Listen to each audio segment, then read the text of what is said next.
Mari kita berdoa sebelum kita mendengarkan sharing hari ini. Bapak, terima kasih, kami bersyukur buat kebaikan-Mu. Kasih setiamu gak pernah habis dalam kehidupan kami. Kami mendengar perkataanmu karena perkataanmu adalah roh dan hidup. Terima kasih Tuhan Yesus. Kami sudah berdoa dan mengucap syukur. Haleluya. Sama-sama kita katakan amin. Puji Tuhan. Apa kabar kita hari ini? Saya percaya semua dalam keadaan baik dan semua dalam keadaan luar biasa.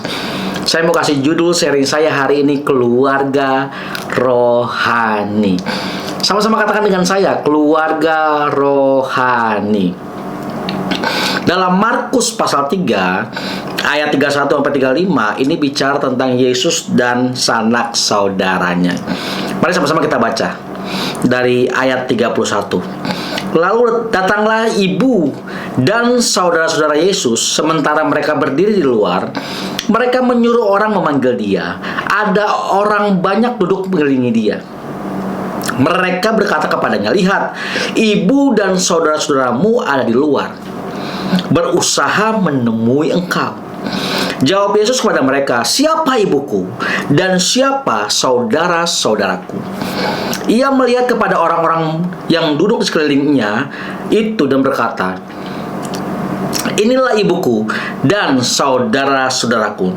Barang siapa melakukan kehendak Allah, dialah saudara-saudaraku laki-laki, dialah saudaraku perempuan, dialah ibuku." Ketika Yesus mengajar, datang nih ibu dan saudara-saudara Yesus mau bertemu dengan Yesus. Dan di ayat 32 sampai orang-orang itu bilang kepada Yesus, "Ibu dan saudara-saudaramu mau menemui engkau, Yesus." Tetapi apa jawab Yesus di ayat 33? "Siapa ibuku dan siapa saudara-saudaraku?" Kira-kira kalau kita lihat dan baca ayat ini, apa sih yang mau kita katakan kepada Yesus? Ini Yesus lagi bilang kepada mereka yang sedang mendengarkan pada saat itu. Pasti kita akan bilang, Yesus sombong banget sih. Keluarganya mau ketemu aja kok, malah bilang siapa ibuku, siapa saudara-saudaraku. Memang sekilas terasa kasar, malah menyakitkan bagi telinga yang super sensi dan orang yang selalu baperan. Namun, kita harus melihatnya begini. Dalam situasi ini, Yesus mengambil kesempatan untuk apa? Untuk mengajar mereka suatu pelajaran yang sangat penting. Di mana sambil memandang orang-orang sekelilingnya, Yesus berkata, "Ini nih ibuku, ini nih saudara-saudaraku." Di mana mereka yang melakukan kehendak Bapa. Di sini Yesus sama sekali tidak menyangkal hubungan kekeluargaannya dari sudut manusiawi dan segala tugas kewajibannya dalam hal mencintai seiring dengan kewajibannya atau hubungannya dengan keluarga tersebut. Namun secara radikal, Yesus menempatkan semuanya itu di bawah satu ikatan kekeluargaan yang lebih tinggi, yaitu tali persaudaraan sebagai anak-anak Allah, Bapa kita semua. Kerajaan Allah yang berdiam di dalam diri kita menuntut komitmen setiap kita yang terkadang harus melampaui dan berada di atas ikatan kekeluargaan secara manusiawi di dunia. Apakah Yesus kurang ngajar kepada ibu dan saudara-saudaranya? Tentu tidak. Di sini Yesus mau mengajarkan bahwa keluarga itu harus didasari hidup pada ketaatan kepada kehendak Allah. Yesus mau mengajarkan jangan karena kita keluarga secara manusiawi, jadi kita jangan tegur mereka kalau mereka hidup keluar dari kebenaran.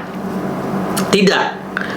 Justru harus kita tegur, harus kita nasihati. Untuk apa? Untuk keluarga kita juga hidup di dalam kehendak Bapa, hidup di dalam kebenaran. Jangan sampai setiap kita cuma sibuk urusin orang yang ada di luar, keluarga kita yang kita anggap keluarga rohani setiap kita, tetapi membiarkan keluarga kita secara manusia untuk mereka harusnya juga menjadi keluarga rohani bagi setiap kita. Untuk apa? Keluarga kita juga harus taat pada kehendak Bapa.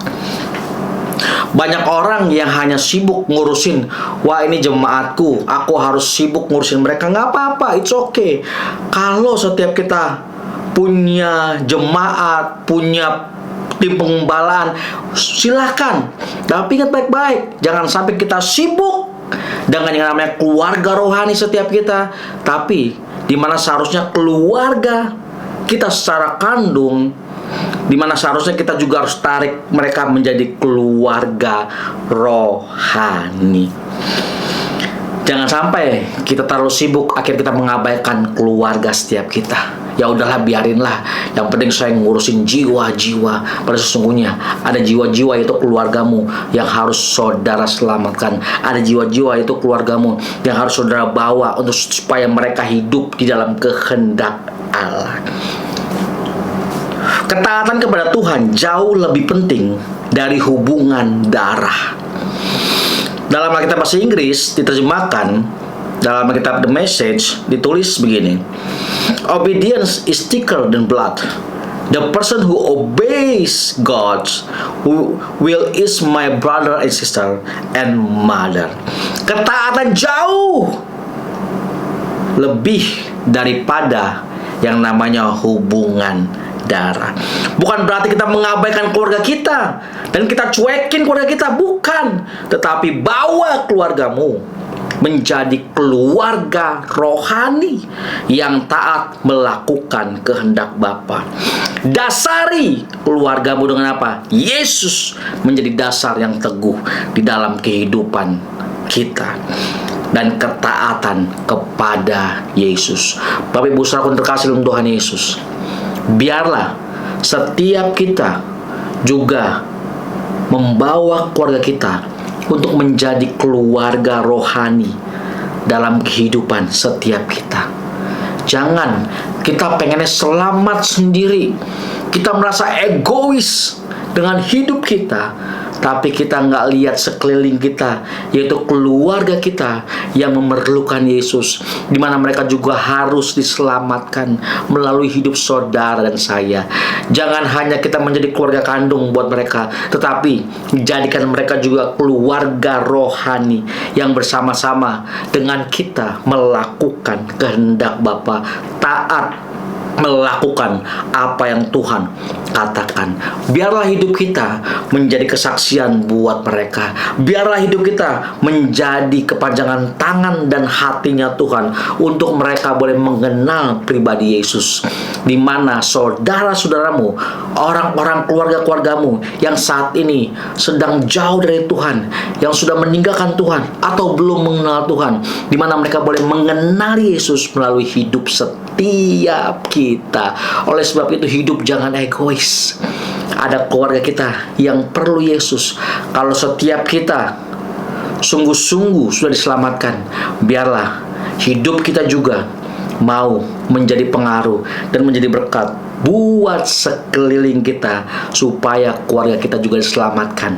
Seperti ada lagu, bersama keluargaku melayani Tuhan, bersatu selamanya mengasihi Engkau. Ya, biar keluarga kita semua mengasihi Yesus. Biarlah firman Tuhan ini menolong setiap kita.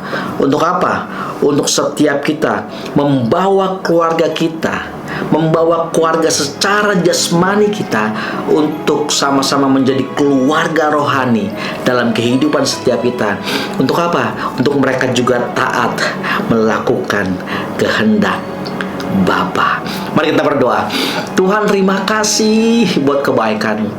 Kasih sayang-Mu, setiamu gak pernah habis dalam kehidupan kami. Tuhan, biar hidup kami Tuhan pakai banyak jiwa-jiwa di sekeliling kami, yaitu keluarga kami yang belum mengenal Tuhan. Biar melalui hidup setiap kami, mereka juga boleh mengenali Yesus, dan mereka diselamatkan, dan mereka menjadi keluarga rohani di mana mereka boleh taat akan kehendak Tuhan. Mereka melakukan firman Tuhan. Terima kasih Tuhan Yesus. Tolong kami, mampukan setiap kami, hidup kami jadi berkat, hidup kami jadi terang buat orang lain. Dalam nama Tuhan Yesus, kami sudah berdoa dan mengucap syukur. Haleluya. Sama-sama kita katakan amin. God bless you.